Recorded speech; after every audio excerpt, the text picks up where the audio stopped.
সুপ্রিয় দর্শক, আসসালামু আলাইকুম। যারা একসঙ্গে মিলে শেখ হাসিনার পতন ঘটিয়েছে তাদের মধ্যে এখন দৃশ্যত দুটি ভাগ দেখা যাচ্ছে।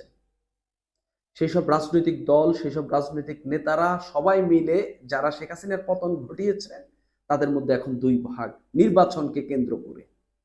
যে নির্বাচন, যে ভোট বা হচ্ছে যে ভোট না দিয়ে শেখ হাসিনা দীর্ঘদিন ক্ষমতায় থেকেছে, সেই ভোটকে ঘিরেই আবারও বিভাজন। এই বিভাজন শেষ পর্যন্ত কোন দিকে যায় সেটাই এখন দেখার বিষয়।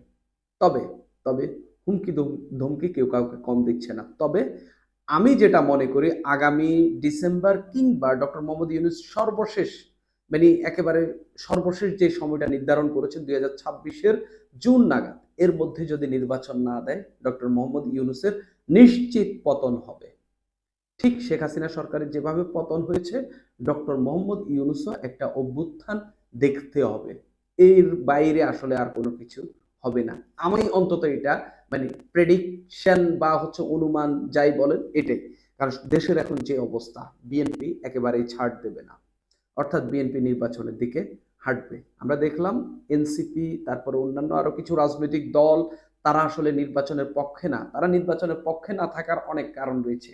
কারণ তারা যে দলটি গঠন করেছে সেটা এখন পর্যন্ত নিবন্ধন প্রক্রিয়া শেষ করার জন্য, মানে নিবন্ধিত হওয়ার জন্য যেসব কার্যক্রম সম্পন্ন করা দরকার সেগুলোই করতে পারেনি।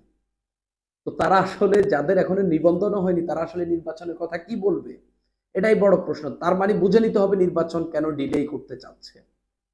সংস্কারের কথা বলে, বিচারের কথা বলে, আপনি ধরেন আগামী ত্রয়োদশ, সামনে যে নির্বাচন হবে সেটা ত্রয়োদশ সংসদ নির্বাচন। এই নির্বাচন হয়ে গেলে কোনো ভাবে যদি সদিচ্ছা থাকে, সংস্কার কি না হবে?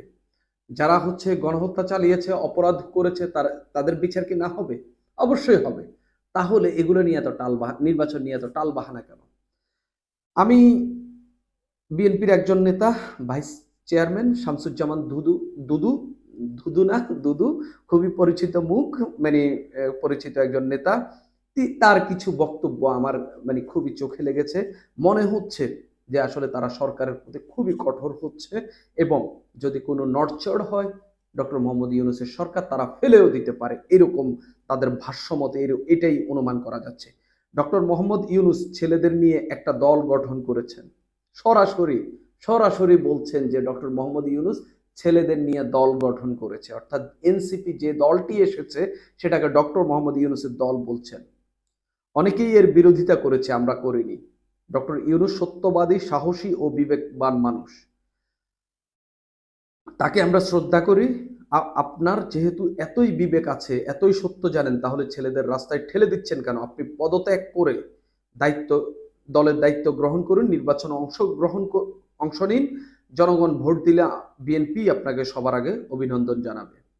মানে গুরুতর অভিযোগ যে এই দলটি ডক্টর মোহাম্মদ ইউনূস নিজেই গঠন করেছেন, এবং তাকে বলছেন আপনি পদত্যাগ করে দলের দায়িত্ব নিতে বলছেন। অন্তর্বর্তী, মানে তিনি বলছেন আপনাদের আমরা সমর্থন করি, আপনাদের প্রতি শ্রদ্ধা আছে। এই শ্রদ্ধা ভালোবাসা নষ্ট করবেন না, বিএনপিকে রাস্তায় নামাতে বাধ্য করবেন না।